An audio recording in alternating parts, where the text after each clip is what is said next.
두산 이야기로 시작을 해보겠습니다. 예, 박용만 전 회장이 예. 2016년에 그룹 회장직에서 물러났잖아요. 이 상징적인 의미로 가지고 있었던 이 두산 경영연구원 회장직합을 유지하다가 또 그마저도 이제 또 내던졌다 이런 소식이 들려왔습니다. 또 아들인 박소원 또 오리콘 부사장과 또 박재원 두산 중공업 상무와 함께 회사를 떠난다는 건데요. 박용만 전 회장은 또 구조조정 전도사로 또 알려져 있어요. 네. 맞습니다. 먼저 질문 하나 드릴게요. 혹시 두산하면 떠오르는 게 뭐죠? 두산하면 중공업, 뭐 건설 이렇게 생각이 나는 것 같아요. 이게 20대시죠? 네네.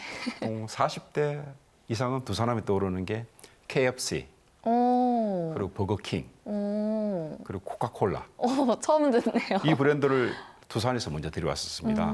그러다가 코카콜라 같은 경우에는 그 옛날 두산이 일종의 바틀링 업체였습니다. 미국에서 원액을 수입해서 국내에서 병주입을 하는 그런 업체였습니다. 그러다가 이걸 미국 본사한테 넘겼고 버거킹, KFC도 이렇게 다른 업체에 넘겼습니다. 그리고 굉장히 어떤 소비자와 접점에 있는 사업을 했었습니다. 네. 그러다 보니까 소비자하고 굉장히 친숙도가 높았습니다. 네.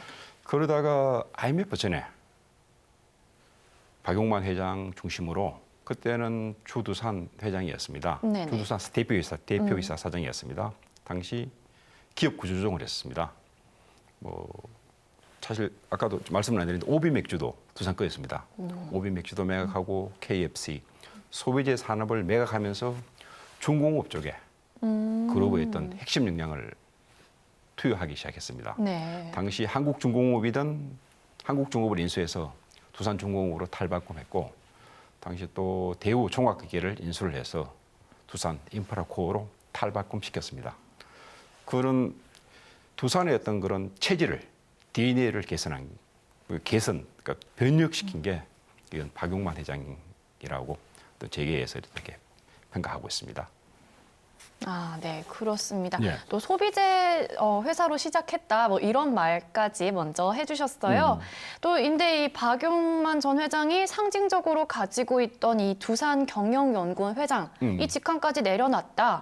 이러면 뭐 거의 경영 일선에서 완전히 물러난다 이런 뜻으로 봐도 되나요? 예, 맞습니다. 지금 박용만 회장 나이가 1955년생입니다. 우리 나이로 56, 57 정도 되는데 굉장히 활발히 경영 활동을 할 수도 있는데 굳이 경영에서 손을 뗐습니다.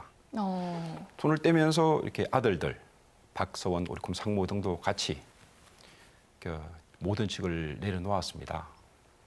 그동안 한국 측의 어떤 가장 큰 문제점이 뭐 어떤 소유와 경영의 분리였는데 사실 지금 박용만 회장 일가가 주두산 계열사들 뭐 지주회사 포함해서 지분을 가지고 있습니다.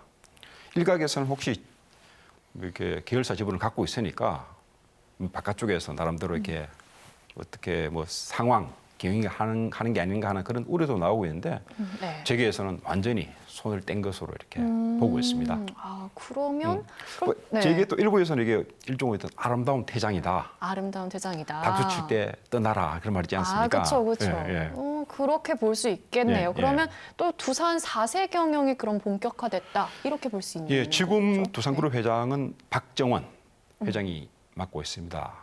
고 박용현 회장의 맏아들입니다. 뭐 우선 회장 직함은 맡고 있었지만 그래도 삼촌이 그룹 내에 있었지 않습니까? 그렇죠. 아무래도 뭐 그런 것이 어떤 그룹 활동을 해가는데 조금 걸림돌이 되었을 것으로 판단됩니다. 이번에 박용만 회장이 완전히 물러남으로써 두산의 어떤 4세 경영이 꽃을 피울 것으로 나름대로 기대하고 있습니다.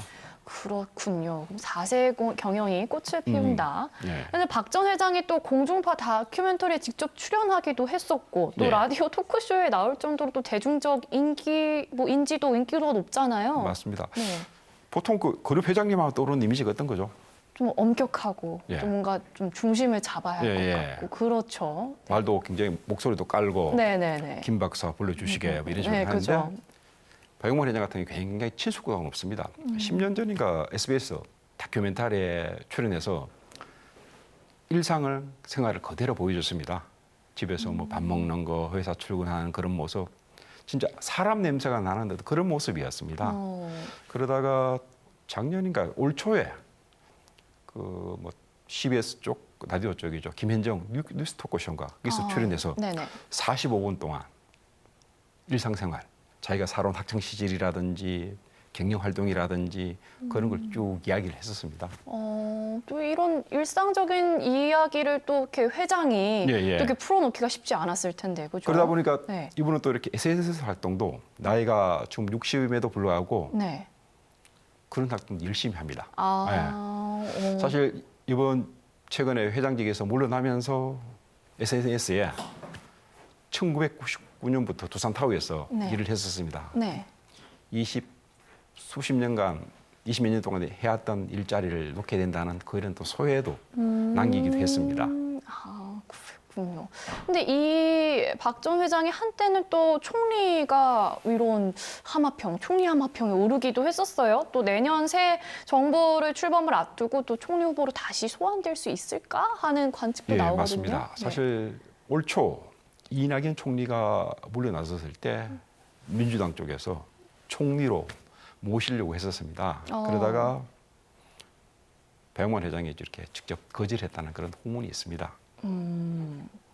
사실 또 내년에 또 대선이 있지 않습니까? 그죠. 대선이 있다 보면 대중적인 인지도가 있고 나름대로 어떤 기업인으로서 왕성히 활동을 한 사람이 새로운 총리 후보로 물망에 오를 것으로 보입니다.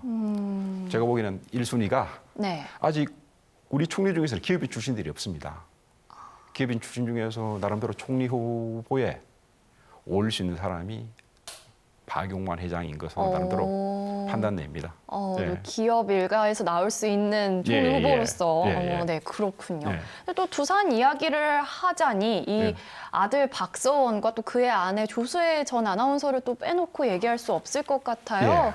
뭐 또 관계 불화설도 있었고 이래서 또 관심이 더 쏠리고 있는 모양인데. 사실 어떻게 보면 박서원 지금 전 오리콘 부사장이죠. 부사장인데 뭐 이렇게 얘기를 들어보니까 고등학교 때 공부를 굉장히 못했답니다. 그냥 뭐 이렇게 53명 중에서 51등 굉장히 저렴한 성적을 보였답니다. 그러다가 국내에서 대학을 못 갔습니다. 못 가고 20대 후반에 미국에서 늦게 공부했습니다. 미국에서 스쿨 오브 비주얼 아트 쪽을 나왔고 주로 광고. 또 시각 디자인 쪽으로 공부를 했었습니다. 그러다가 뭐 두산 매거진 대표이사 그리고 오리콤 부사장을 맡았습니다. 맡고 결혼한 게 10몇 년 전이죠. 조수혜 아내하고 결혼한 게. 그죠. 그때 뭐 어떻게 보면 좀 장안에 있던 화제를 낳기도 했습니다. 나이 차가 한 13살 정도 차이 나는 걸로 알고 있습니다. 많이 나는 걸로 알고 있어요. 원래 또 박선 부사장이 LG가 쪽 사람하고 한번 결혼을 했었습니다.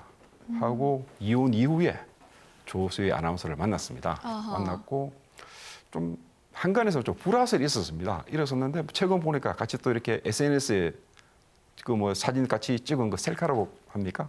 네. 그것도 올렸더라고요. 네, 다시 올렸더라고요. 그래서 불화설은 아닌 것으로 뭐 판단되는데 그동안 그 조수혜 아나운서 같은 경우에는 어떻게 보면 재벌가 며느리 아니었습니까? 그러다가 원래 있던 본업인 아나운서 활동을 못 했었는데 이번에 뭐 박용만 일가가 다 이렇게 두산 그룹에서 나오게 되면서 활동을 재개할 수 있다는 그런 관측이 나오고 있습니다.